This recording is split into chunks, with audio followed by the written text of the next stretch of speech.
Bom dia a todos. Hoje pela manhã vamos dar sequência ao nosso estudo sobre os milagres de Jesus. Então, nesse momento, eu gostaria de convidar você para abrir sua Bíblia no livro de Marcos. Marcos, capítulo 1. Marcos, capítulo 1. Marcos, capítulo número 1. Vamos usar como nosso texto hoje pela manhã, no versículo de 29 a 31. Marcos, capítulo número 1, versículo de 29 a 31. Marcos, capítulo 1, versículo de 29 a 31. Desculpa. A palavra de Deus diz o seguinte: e logo, saindo da sinagoga, foram à casa de Simão e de André, com Tiago e João. E a sogra de Simão estava deitada com febre, e logo lhe falaram dela. Então, chegando-se a ela, tomou-a pela mão e levantou-a, e a febre a deixou, e serviu-os. Oremos. Deus nosso Pai, mais uma vez nós entramos na Tua santa presença e somos gratos pelo privilégio de ler a Tua palavra, de poder estudá-la juntos. Pai, estamos gratos pelo fato que Tu és nosso Salvador, Tu és nosso Senhor, Tu és nosso Mestre. E Pai, nós queremos Te agradecer pela semana que o Senhor tem nos conduzido, tem nos cuidado.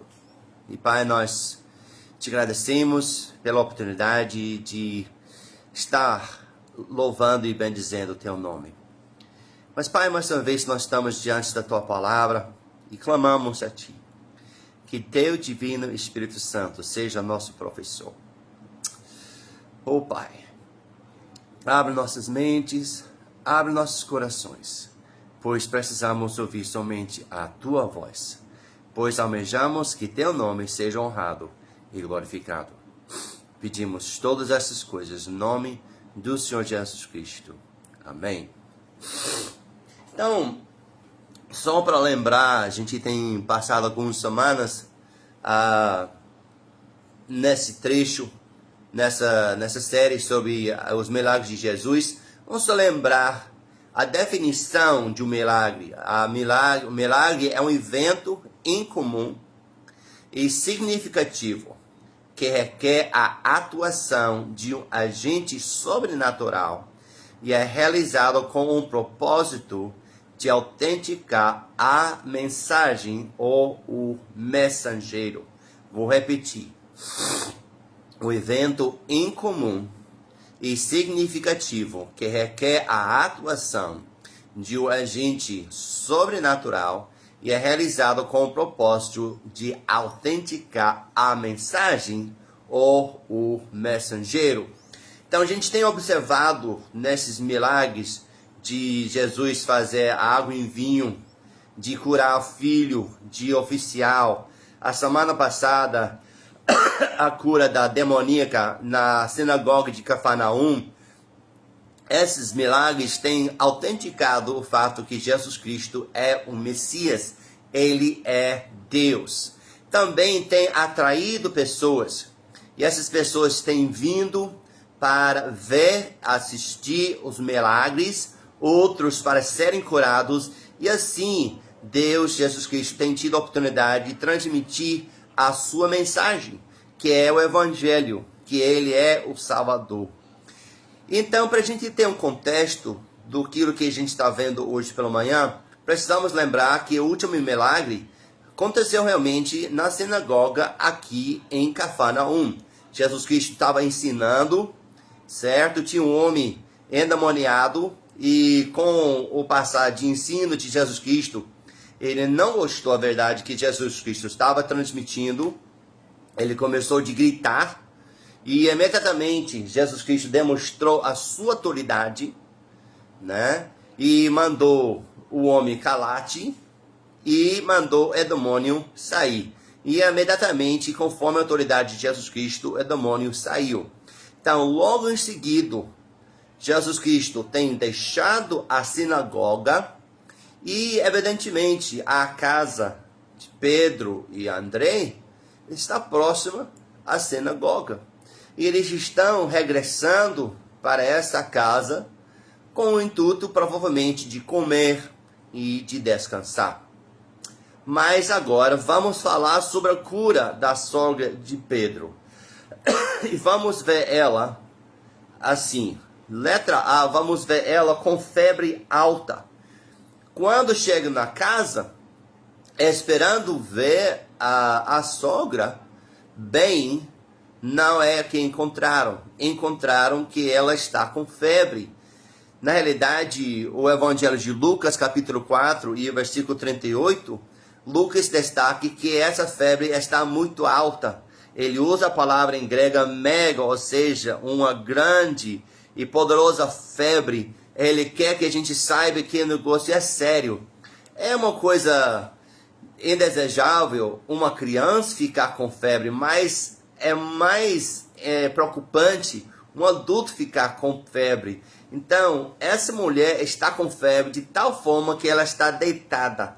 Ela não consegue realizar as suas tarefas. Ela está doente. Então, nós vemos realmente ela precisa da mão de Jesus Cristo. E o que nós vemos é interessante. Os discípulos no final de versículo 30, eles lhe falaram dela.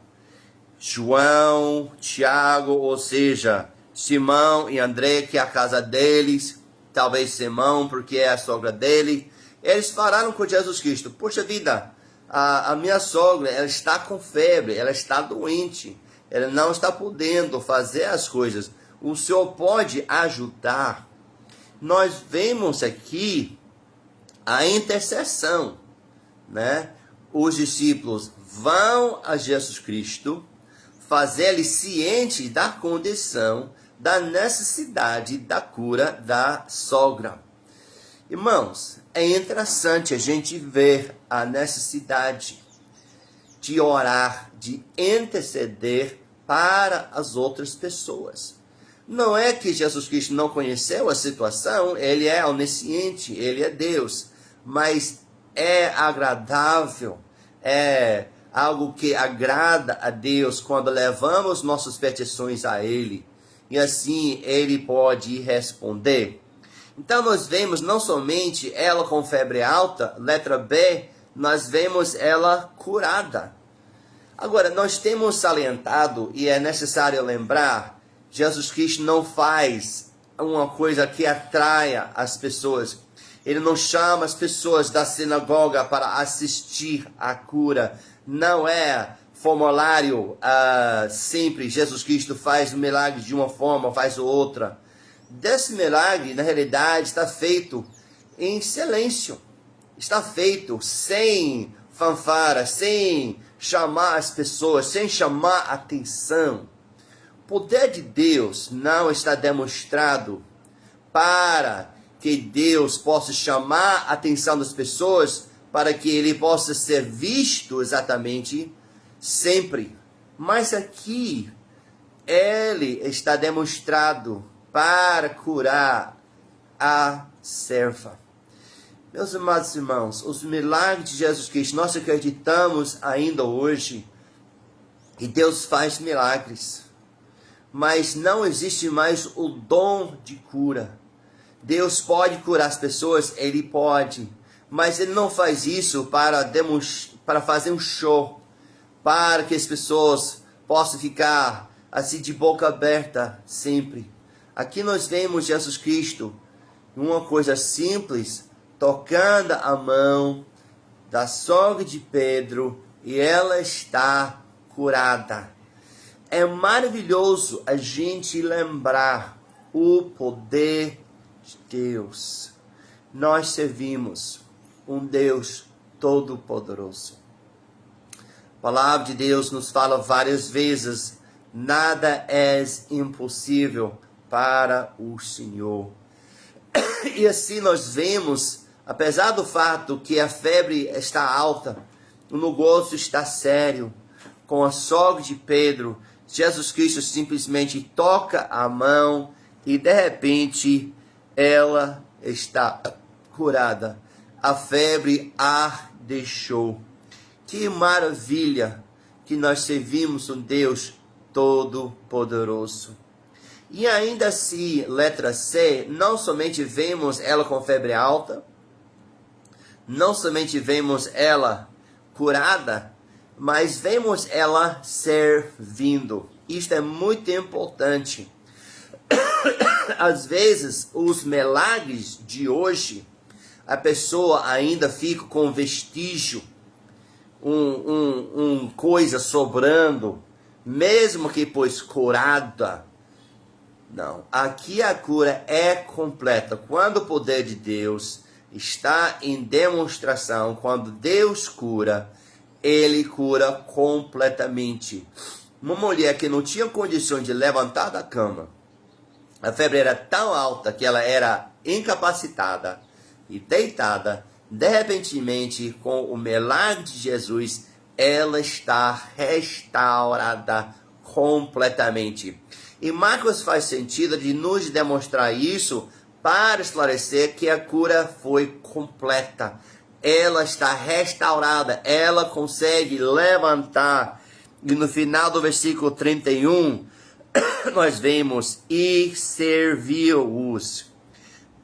Não é somente a ausência da doença, mas a restauração da força. Ela serviu, ela voltou de fazer as tarefas normal. Isto é o poder de Deus. Isso autentica que Jesus Cristo é o Messias.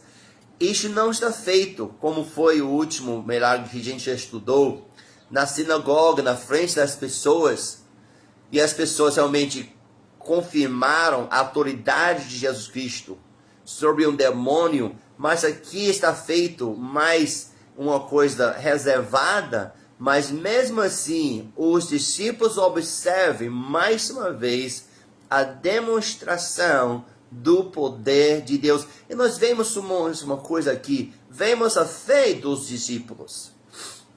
Quando eles vão interceder, vão falar com Jesus Cristo sobre a doença da sogra, eles esperam que Jesus Cristo vai a curar. Eles têm fé que esse Deus que está no meio deles tem o poder de curar a mulher. E é assim que ele faz. Então nós não vemos ela. Vamos falar sobre a interpretação aqui. A interpretação é que Jesus Cristo tem autoridade para curar doenças. E isso nos demonstra que ele é o Messias. O profeta Isaías, ele fez profecias sobre o Messias, como seria o trabalho do Messias quando ele viria. E nós vemos em Isaías capítulo 35, no versículo 4 a 6, as seguintes palavras: diz aos turbados de coração: esforçai-vos e não temeis. Eis que o nosso Deus verá com vingança, com recompensa de Deus, ele verá e vos salvará. Então os olhos dos cegos serão abertos, e os ouvidos dos surdos se abrirão. Então os coxos soltarão conservos, e a língua dos mudos cantará, porque águas arrebentarão no deserto e ribeiros no ermo. Então há outros versículos que a gente pode citar, mas com a cura da doença, com a demonstração, dos milagres de Jesus, nós vemos Jesus Cristo confirmando para as pessoas: eu sou o Messias, e portanto ele é Deus. e Ele é o Salvador do mundo. Ainda assim, nós vemos aqui, nem sempre a doença é por causa do pecado. Há hoje um ensinamento que cada vez que alguém adoece, é por causa do pecado na vida da pessoa. Mas não vemos isso aqui. Nós não vemos que a sogra de Pedro foi necessário ela confessar um pecado. Jesus Cristo não disse, poxa vida, é porque você fez isso, fez aquilo, é por isso que você está doente. Não, não houve essa conversa. Isso não está no contexto, nenhuma das 3 passagens dos evangelhos que está citado esse milagre. Não. O que nós vemos, por que então existe a doença? Nós sabemos que existe doença porque nós vivemos num mundo amaldiçoado pelo pecado. Porque nossos pais, Adão e Eva, pecaram lá no Jardim de Éden. Uma consequência que ocorreu é a doença e, portanto, a morte. De forma que a palavra de Deus disse em Romanos 5,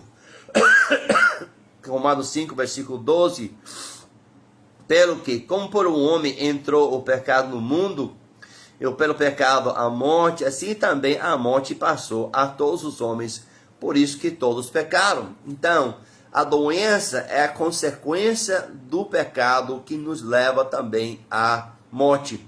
Ainda assim, falando sobre essa questão, a doença pode ser para ensinar. Nós vemos isso no livro de Salmos, Salmo 119, versículo 67.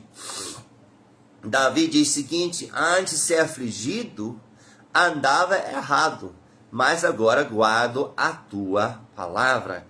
Ainda assim, no mesmo capítulo, no versículo 71, ele diz o seguinte, foi-me bom ter sido afligido, para que aprendesse os teus estatutos.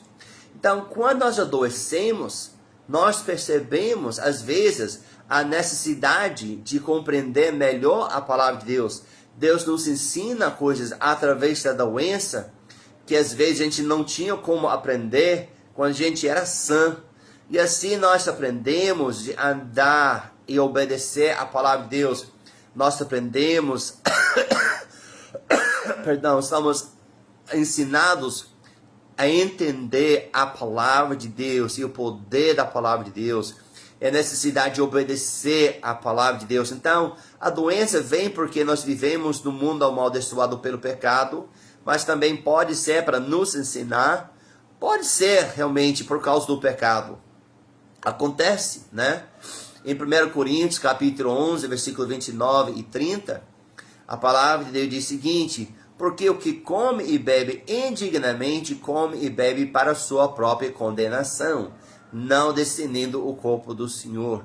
Por causa disso, há entre vós muitos fracos e doentes e muitos que dormem.